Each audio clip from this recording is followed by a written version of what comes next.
bem-vindo ao programa Hora do Estudo Bíblico, com o doutor e professor Lehmann Strauss. Este estudo é o resultado do tempo pessoal com o Senhor, da experiência de ministério pastoral e das conferências bíblicas do Dr. Lehmann Strauss, que nos instrui e encoraja com o ensino da Palavra de Deus. Agora com você, Hora do Estudo Bíblico, na apresentação de Aurélio Campos. Muito obrigado por acompanhar o nosso programa. É uma alegria, é um privilégio ministrar a Palavra de Deus. É uma honra representar o Senhor Jesus Cristo e um privilégio pregar a sua palavra. E esta é a minha posição hoje, ao trazer a mensagem da Palavra de Deus. Antes do estudo do livro de Gálatas, vamos analisar duas palavras na Bíblia hoje. Mas antes de tudo, vamos orar. Amado Deus, nós te agradecemos por mais um dia que o Senhor nos concede. Te agradecemos por este programa, por esta oportunidade de anunciar a tua santa palavra. Abençoe os nossos ouvintes, abençoe aqueles que neste momento estão em hospitais, em asilos, estão buscando conforto e consolo para suas lutas pessoais. O Senhor conhece cada caso e colocamos a vida dos nossos ouvintes em tuas mãos. Abençoe aqueles que estão afastados dos teus caminhos, que o Espírito Santo possa tocar nesses corações e que voltem a caminhar contigo. E, Senhor, pedimos especialmente por aqueles que ainda não te conhecem, que neste dia a tua palavra possa penetrar corações e que hoje seja o dia da salvação para muitas pessoas. Nós oramos em nome de Jesus. Amém. Bom, antes do estudo da Palavra de Deus no livro de Gálatas, vamos analisar, como eu disse antes, duas palavras. Ambas começam com a letra B. A primeira é a palavra Belial, significa imprudente, maligno e sem valor. Por exemplo, em 2 Coríntios 6,14 lemos: Não vos prendais a um jugo desigual com os infiéis, porque que sociedade tem a justiça com a injustiça? E que comunhão tem a luz com as trevas? E que concórdia há entre Cristo e Belial? Ou que parte tem o fiel com o infiel? Belial é um dos nomes de Satanás. No Antigo Testamento, em Juízes, capítulo 19, versículo 22, e capítulo 20, versículo 13, um filho de Belial significa o filho de uma pessoa imprudente, má e inútil. Na Bíblia, a palavra Belial é sempre associada a Satanás.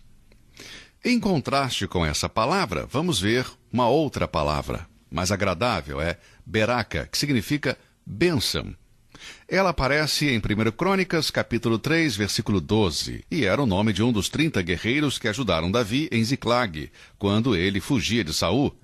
Também havia um vale chamado o Vale de Beraca. Ele era localizado entre Belém e Hebrom. Foi ali onde Josafá teve vitória sobre os amonitas e os moabitas e louvou a Deus pela vitória, segundo Crônicas, capítulo 20, versículo 26. Na cidade de Filadélfia há uma igreja chamada Igreja Beraca. Algum tempo depois, um dos seus membros se mudou para Houston, no Texas, e começou um trabalho lá e também chamou a igreja de Igreja Beraca. Assim, nos Estados Unidos, há duas grandes igrejas com o nome de Beraca, uma na Filadélfia, Pensilvânia, e uma outra no Texas, em Houston. O nome significa bênção ou vale de bênção. Bem, estas são as duas palavras que vimos hoje. Continuaremos com novas palavras em nossos próximos programas. Muito bem, abra sua Bíblia em Gálatas, capítulo 5. Vamos ler do versículo 19 ao 21. Porque as obras da carne são manifestas, as quais são adultério, prostituição, impureza, lascívia, idolatria, feitiçaria, inimizades, porfias, emulações, iras, pelejas, dissensões, heresias, invejas, homicídios, bebedices, glutonarias e coisas semelhantes a estas, acerca das quais vos declaro, como já antes vos disse, que os que cometem tais coisas não herdarão o reino de Deus. Lembre-se que no versículo 17 Paulo disse: porque a carne cobiça contra o espírito e o espírito contra a carne. Em outras palavras, há um conflito que está presente no interior do Filho de Deus. No versículo 16 Paulo disse: andai no espírito e não satisfareis a concupiscência da carne. Depois, no versículo 18 diz: mas, se sois guiados pelo espírito, não estáis debaixo da lei. Nesses versículos, Paulo enfatiza a importância de uma vida controlada pelo Espírito, que caminha através do Espírito. Mas aqui, no versículo 19, ele enumera as obras da carne. Ele escreve uma lista dessas obras. No versículo 16, ele fala dos desejos da carne, e aqui estão as obras da carne. No versículo 16, Paulo tem em mente o interior da alma, a tendência natural dos homens em relação às coisas ruins e às coisas que são proibidas. Mas aqui, começando no versículo 19, ele descreve em palavras e atos esses sentimentos internos. Como estes movimentos internos são refletidos em nosso comportamento diário. A natureza do homem se manifesta em suas obras, porque, como imaginou o seu coração, assim ele é. Provérbios 23, 7. Um homem não pode ser melhor exteriormente do que é interiormente. Ele pode fazer um bom show exteriormente, ele pode dissimular, mas se ele não é verdadeiro em seu interior, então o exterior é uma grande camuflagem, e isso o torna uma pessoa hipócrita. Nenhum homem pode esconder o seu verdadeiro eu. Você pode esconder sua carne por algum tempo, mas suas obras em breve serão manifestadas.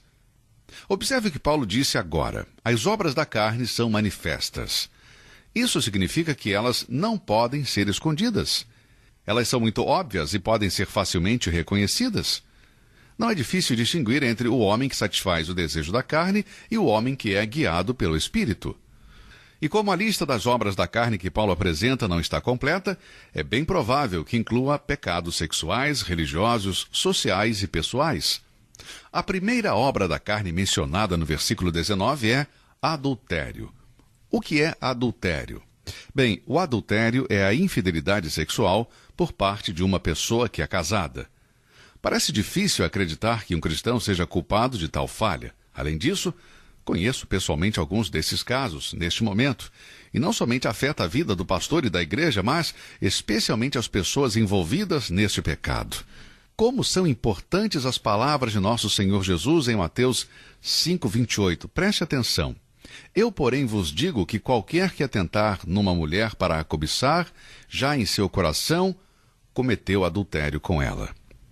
Quando Deus deu os 10 mandamentos a Moisés, ele disse: não cometerás adultério.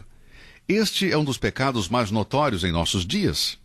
Agora você pode esperar que as pessoas sem Deus se envolvam nisto, mas quando aqueles que se dizem cristãos estão envolvidos nisto, é uma grande tragédia. É um pecado que Deus condena. Eu sei que os padrões de comportamento não são os melhores nos dias de hoje.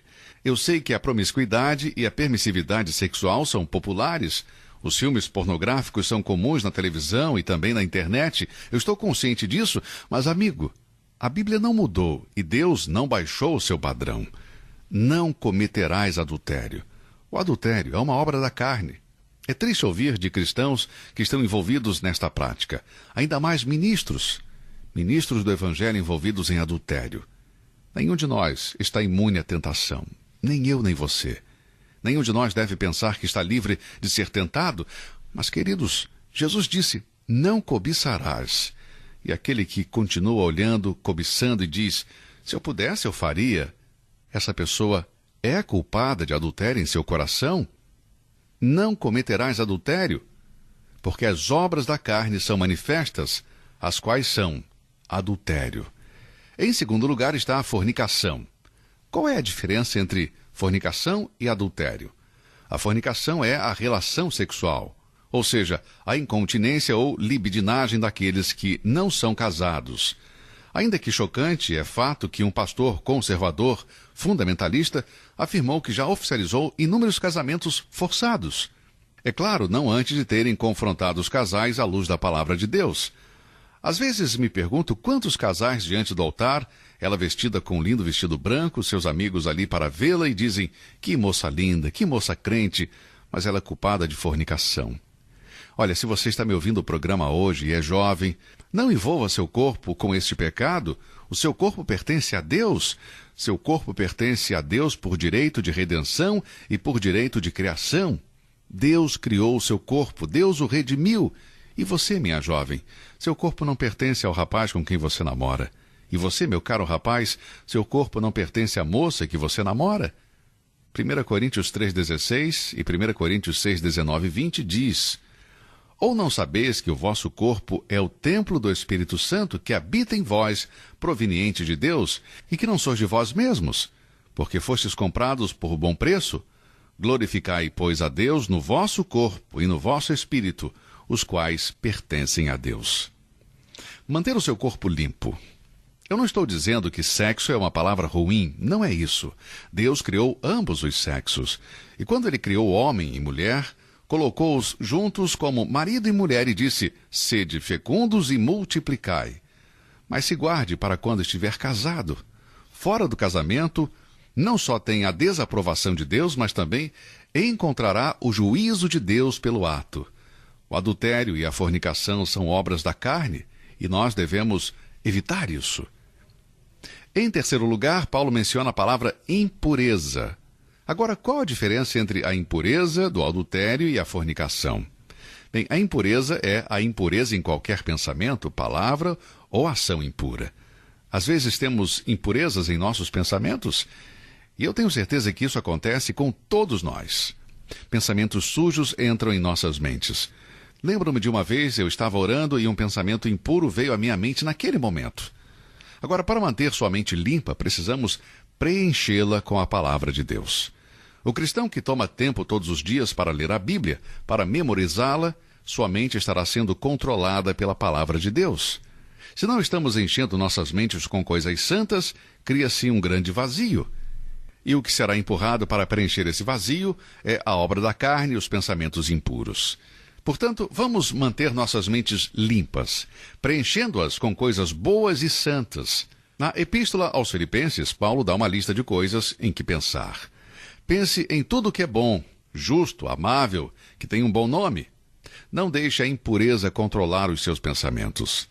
Se a impureza não controla os nossos pensamentos, então não irá controlar nossas palavras e tampouco as nossas ações.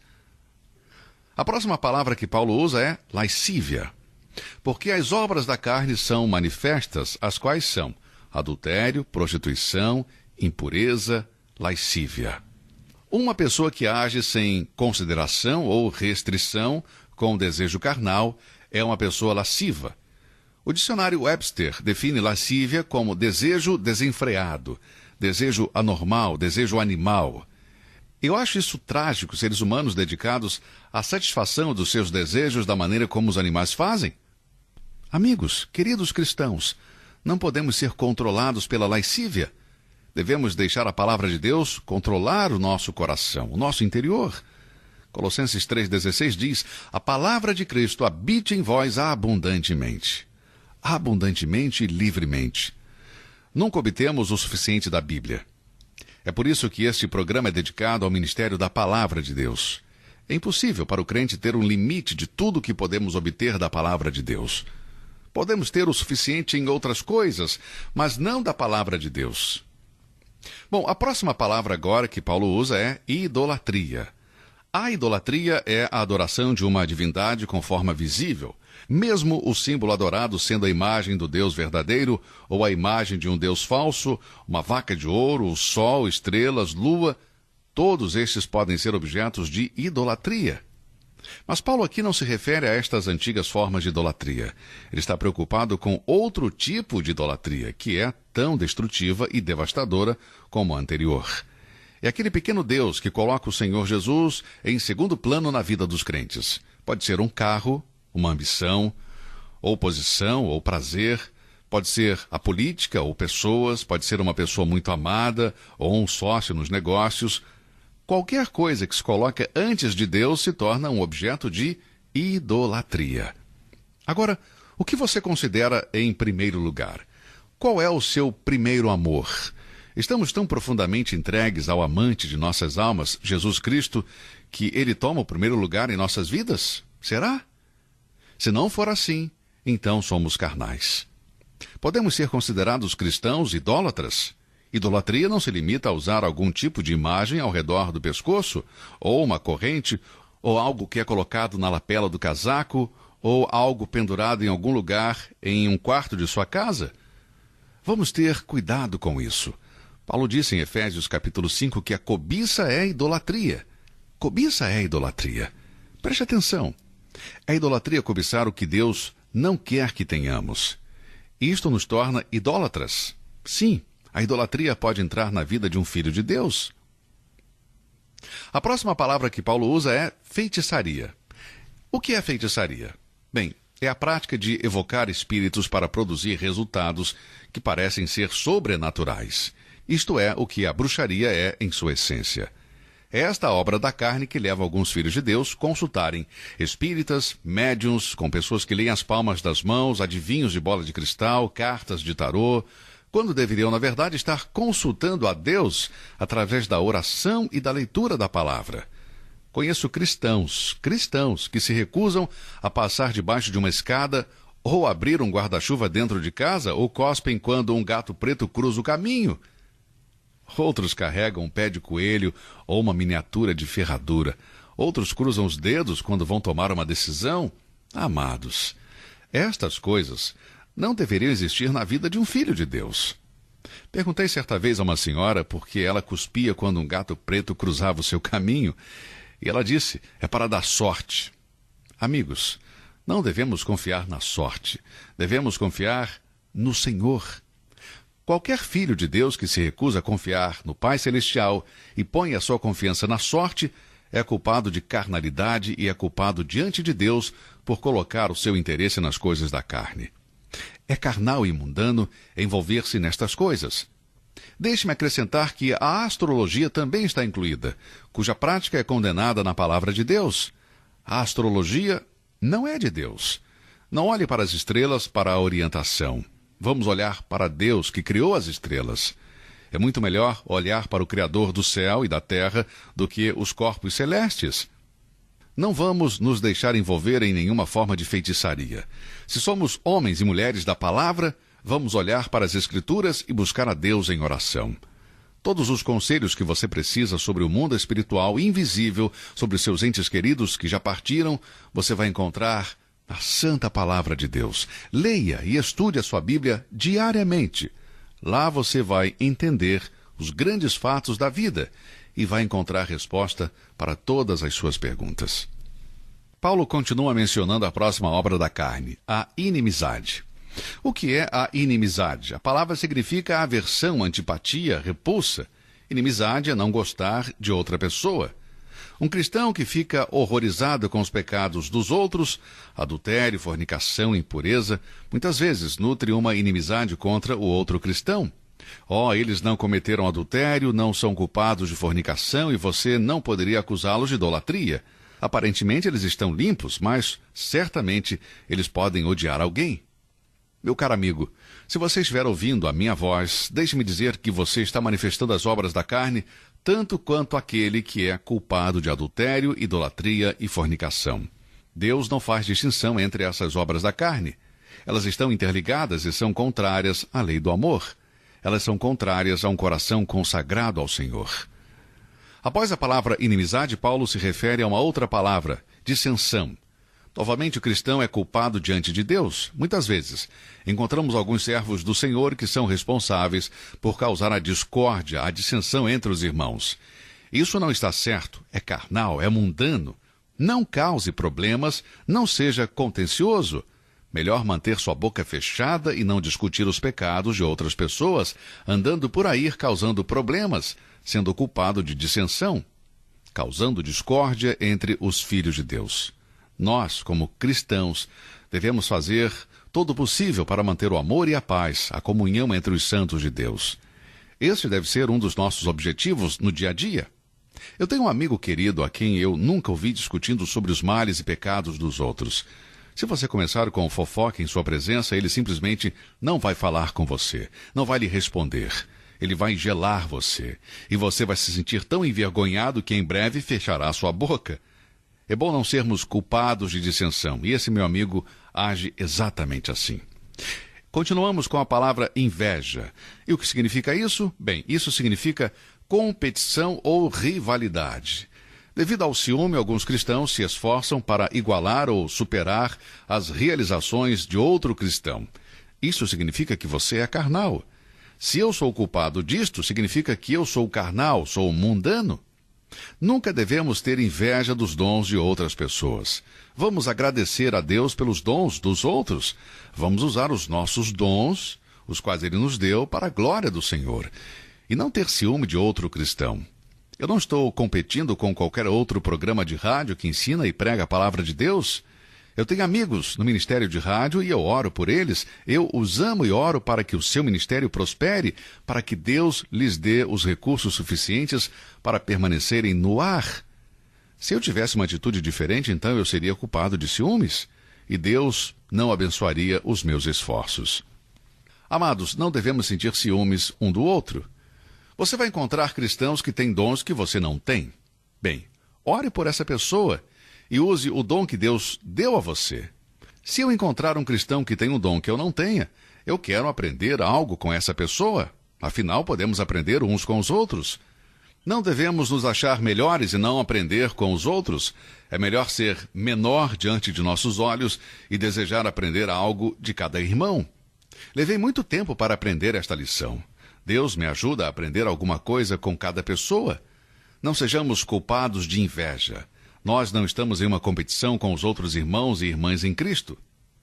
Bem, a próxima palavra agora é ira. Isto significa raiva violenta, ressentimento excessivo, fúria.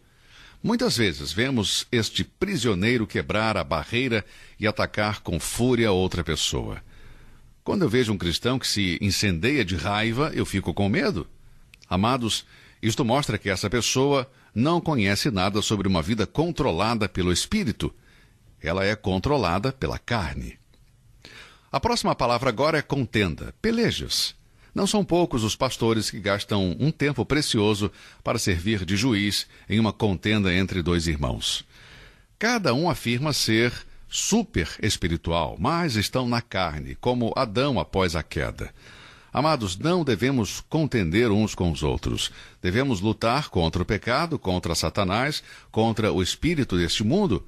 Os cristãos não devem lutar uns com os outros. Então temos a palavra dissensão. A dissensão é um tumulto faccioso na Igreja de Cristo que promove a insurreição e rebelião. Ela geralmente causa divisão na igreja. Sempre se origina em um cristão carnal. A dissensão é obra da carne. Não divida a sua igreja, não crie problemas na sua igreja. Ore pelo seu pastor e também pela sua igreja. Depois nós temos a palavra heresia. Isto se refere a qualquer escola de pensamento que é contrária às doutrinas fundamentais da nossa fé cristã. Você é culpado de uma dessas obras da carne? Olha, eu sinceramente espero que não. Mas se for, peça perdão a Deus por isso. Bem, o nosso tempo por hoje acabou. Vamos continuar com o versículo 21 em nosso próximo programa. Que Deus o abençoe e até o nosso próximo encontro. Você ouviu Hora do Estudo Bíblico com o professor e doutor Lehmann Strauss, na apresentação de Aurélio Campos. Se você deseja ouvir novamente esta mensagem, visite a nossa página na internet www.bbnradio.org. Fica o convite para você nos acompanhar amanhã, neste mesmo horário, aqui na BBN. Hora do Estudo Bíblico é uma produção da BBN.